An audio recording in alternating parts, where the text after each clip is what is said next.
Hey folks, Mike here, and today we'll be going over a tent review for the GeerTop one-person Bivy. It's a 3-season tent and it's double walled. This is actually the very first tent that I've actually used on my backpacking trips, unlike the Coleman tent, which you'll be able to see up here. And the reason for the change was purely weight. So if you recall, or if you take a look at the video earlier, the Coleman weighed in at about an even 6 pounds, and that's after taking off a few of the non-essential items that the tent came with. This one, on the other hand, and I'm just going to refer to my notes, the weight is 1.5 kilo or 3 pounds even. The inner tent is a 210T ripstop with a waterproofing level of 2,500 milliliter. So what that basically means is if you have a cylinder of water, and this is the actual test, you take a cylinder of water and you put it up against the fabric, and as you add water, at the point where the moisture actually starts seeping through, that's the measurement. So in this case, the inner tent has a measurement of 2,500 millimeters. The outer tent, or the rainfly I should say, is 5,000. So there's no additional waterproofing required. All the seams are sealed. There's nothing for you to do other than put it together. What else is also very nice about this tent is it has 2 doors. So you can actually see the zipper on the one side here, and it's duplicated on the other side. So whether you choose to get in or out on the one side or there, it doesn't matter. Very handy, as you can actually kind of like sit, roll in, as opposed to climbing through the one end.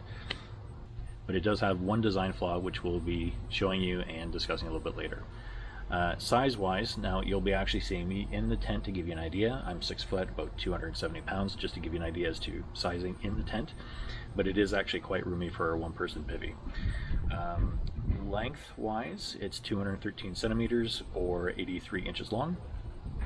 At the shoulders, it's 101 centimeters or 39 inches.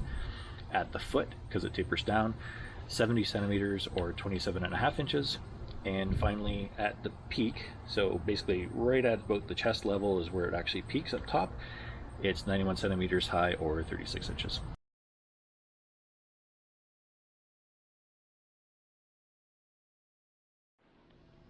Alright guys, so just to show you a little bit of what this tent looks like from the inside with a person actually in it. So I have at least a few inches at my feet in terms of room, and I can actually extend my arms completely, so there's no bend in the elbow. And that little hook there is great for glasses or anything else that you want to hang up there. And if I turn around, you have all the storage space at your head. And the pockets for more storage. So generally speaking, for a one-person tent, it's actually quite roomy. And don't mind the holes. As you can see, it's well used. Alright guys, so just to show you a little bit about the defect that I was going to be mentioning in the video here. And already you can kind of see a little bit of what's going on here. So first of all, if I take this off, you can actually see that this flap here is attached on the inside edge of the pole at the foot. So as it was, or as it is, if it was like this and the flap was on the other side pulling it taut, then you would actually maintain this distance between the top of the inner tent and the pole, and carrying that, or at least as best as possible, carrying that distance between the inner tent and the rainfly all the way up to the top. But in this case, what they've done is stitched that flap on the inside edge, wrap it over, and you're basically forced to attach it this way. So already you can see how much slack is in this loop. But furthermore, if you reef on this too much, you're going to be bringing this section up even further, diminishing that distance between the inner tent and the rainfly even more so. So to give you an idea, I did not spend a single night in this tent with the rainfly and not have those 2 layers basically glued together with condensation. On its own, the inner tent is fantastic, or if you have it very well ventilated, meaning the doors are open and you have a good breeze coming through, then by all means this would be mitigated. But as it stands, with the rainfly intact or on the tent itself, and with this, you're going to be running into problems and you're going to get wet.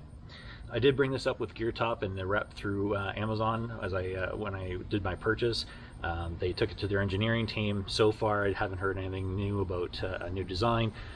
They do have other tents available, but this very same tent is still available, and from the pictures that they've shown, this is the same. Well, folks, that's really about it. So all in all, it's a fantastic backpacking tent. However, the main reason I switched to a different tent was room. So because it's a one-person bivy, you have very limited space on either side of you, and to be honest, I was giving myself cramps in my legs just trying to pull off my socks.